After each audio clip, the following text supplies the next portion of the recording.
ನಮಸ್ಕಾರ ಆತ್ಮೀಯ ವೀಕ್ಷಕರೇ, ನೀವು ಗಮನಿಸಿದ್ದೀರಾ?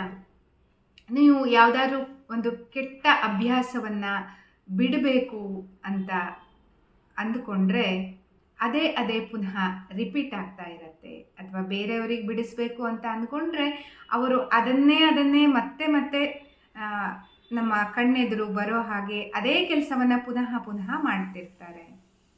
ಇದಕ್ಕೆ ಕಾರಣ ನಮ್ಮ ಮೆದುಳಿನಲ್ಲಿ ಇರುವಂಥದ್ದು.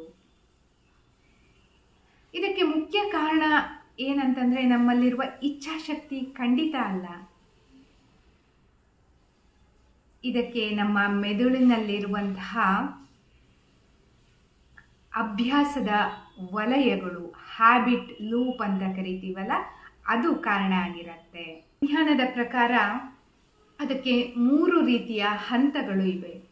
ಮೊದಲನೇದು ಸೂಚನೆ, ಕ್ಯೂ ಅಂತ ನಾವು ಕರಿಬಹುದು. ಒಂದು ಸ್ಥಳ, ಒಂದು ಸೂಚನೆ, ಒಂದು ಭಾವನೆ ನಾವು ಒಂದು ಅಭ್ಯಾಸವನ್ನು ರೂಢಿಸಿಕೊಂಡು ಹೋಗೋದಕ್ಕೆ ಸಹಕಾರ ನೀಡುವಂಥದ್ದು. ಎರಡನೇದು ರೂಟೀನ್. ಪ್ರತಿದಿನ ನಿನ್ನೆ ಇದನ್ನು ಮಾಡಿದ್ವಿ, ಇವತ್ತು ಮತ್ತೆ ಅದನ್ನೇ ಮಾಡಿದರೆ ಚೆನ್ನಾಗಿರತ್ತೆ ಅಂತ ನಮ್ಮ ಮೆದುಳಿಗೆ ಅನಿಸುತ್ತೆ. ಆಗ ಅದು ಪ್ರತಿದಿನ ಅದನ್ನೇ ಒಂದು ರೂಟೀನ್ ಆಗಿ ಮಾಡಿಕೊಂಡು ಹೋಗ್ಬಿಡತ್ತೆ. ಇನ್ನು ಮೂರನೇದು ಬಹಳ ಮುಖ್ಯವಾಗಿರುವಂಥದ್ದು, ಅದಕ್ಕೆ ಸಿಗುವಂತಹ ಒಂದು ಬಹುಮಾನವನ್ನು ನಾವು ಸಂತೋಷ, ನೆಮ್ಮದಿ ಅಂತ ಪರಿಗಣಿಸ್ಬೋದು.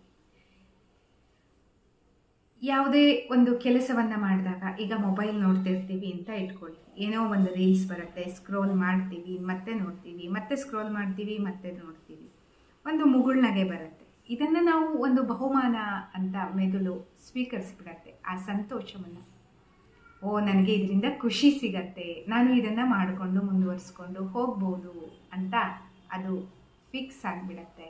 ಮೊಬೈಲ್ ನೋಡೋದ್ರಲ್ಲಿ ಒತ್ತಡ ಅನ್ನೋದನ್ನು ನಾವು ಸೂಚನೆ, ಕ್ಯೂ ಅಂತ ಕರಿಬೋದು. ಈಗ ನೋಡೋದೇನಿದೆ ಅದು ರೂಟೀನ್, ಕ್ರಿಯೆ ಅಂತ ಪರಿಗಣಿಸ್ಬೋದು. ಅದರಿಂದ ತಾತ್ಕಾಲಿಕವಾಗಿ ಸಿಗುವಂತಹ ನೆಮ್ಮದಿಯನ್ನು ನಾವು ಬಹುಮಾನ ಅಂತ ಅಂದ್ಕೋಬಹುದು. ಹಾಗಾದರೆ ನಮ್ಮಲ್ಲಿರುವ ಕೆಟ್ಟ ಅಭ್ಯಾಸಗಳನ್ನು ನಾವು ಹೇಗೆ ಬದಲಿಸ್ಕೋಬೇಕು? ಕೆಟ್ಟ ಅಭ್ಯಾಸಗಳನ್ನು ನಾವು ಕಿತ್ತು ಹಾಕೋದಕ್ಕೆ ಆಗೋದಿಲ್ಲ, ಅದನ್ನು ನಾವು ಬದಲಾವಣೆ ಮಾಡ್ಕೋಬೋದು. ಆ ಅಭ್ಯಾಸಗಳಿಗೆ ಬದಲಾಗಿ ಮತ್ತೊಂದು ಅಭ್ಯಾಸವನ್ನು ಅಲ್ಲಿ ನಾವು ಮಾಡೋದ್ರಿಂದ ಆ ಹಳೆಯ ಕೆಟ್ಟ ಅಭ್ಯಾಸ ಏನಿದೆ ಅದು ನಿಧಾನವಾಗಿ ಕರಗಿ ಹೋಗೋದಕ್ಕೆ ಪ್ರಾರಂಭ ಆಗತ್ತೆ. ಈಗ ಏನೋ ಒತ್ತಡ ಬಂತು, ಮೊಬೈಲ್ ನೋಡೋಣ ಅಂತ ಮನಸ್ಸು ಬಯಸಿದರೆ ನೀವೇನು ಮಾಡಬೇಕು? ಈಗ ಮೊಬೈಲ್ ನೋಡೋದು ಬೇಡ, ಅದ್ರ ಬದಲು ಒಂದು ಪುಸ್ತಕ ಓದೋಣ, ಇಲ್ಲ ಒಂದಿಷ್ಟು 5 ನಿಮಿಷ ಸಮಯ ಕೊಟ್ಟು ಒಂದಿಷ್ಟು ದೀರ್ಘವಾದ ಉಸಿರಾಟಗಳನ್ನು ಮಾಡೋಣ, ನನ್ನ ಉಸಿರಾಟದ ಕಡೆಗೆ ಗಮನ ಕೊಡೋಣ, ಇಲ್ಲ ಹೊರಗಡೆ ಒಂದು ಸ್ವಲ್ಪ ಹೊತ್ತು ನೇಚರಲ್ಲಿ ವಾಕ್ ಹೋಗೋಣ. ಈ ರೀತಿಯ ಅಭ್ಯಾಸಗಳನ್ನು ನೀವು ಪದೇ ಅದಕ್ಕೆ ತುಂಬ್ತಾ ಬಂದರೆ ಆ ಅಭ್ಯಾಸಗಳಿಗೆ ನಿಮ್ಮ ಮೆದುಳು, ಮನಸ್ಸು ಫಿಕ್ಸ್ ಆಗಿಬಿಡತ್ತೆ. ಅದು ಒಂದೇ ಅಲ್ಲ, ಇದರಿಂದಲೂ ಸಹ ನನಗೆ ಖುಷಿ ಸಿಗತ್ತೆ ಅನ್ನೋದನ್ನು ತಿಳ್ಕೊಂಡು ಅದನ್ನು ಅಳವಡಿಸಿಕೊಂಡು ಮುಂದೆ ಹೋಗುತ್ತೆ.